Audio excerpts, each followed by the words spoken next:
сақа үйетін сағаттан, сахалақтан салғанан айыллыбыт атыгар айықана боллақпыт. Отулура тускука өркен аян солунан, өтен иен кирбиттях кеңи руха боллақпыт.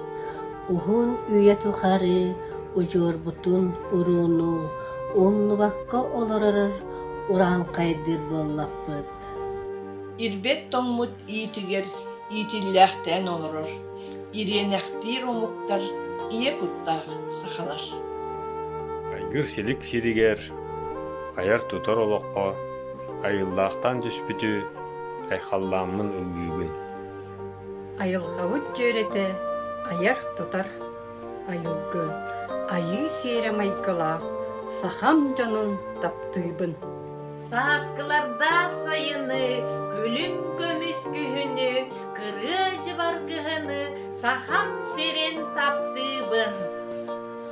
Саха санам сылайбат, салгын кутун салыйбат, ирбет томум сылыйбат, сахам серен таптыбын. Сахам жанын саныйбын, сахам тылан ылдыйбын, саха олоғын алғыйбын, сахам серен таптыйбын. Своей судьбе я очень благодарен за то, что довелось родиться мне в Якутии, таежной этой дали, где глухари такуют к весне. Где камни разноцветные агаты, как звездочки, упавшие с небес, усыпали речные перекаты, рассвечивая радугою лес. Их у меня в коллекции немало, красуются в прихожей на стене. Когда в тайгу я еду, просит мама, ты привези агат, сыночек, мне.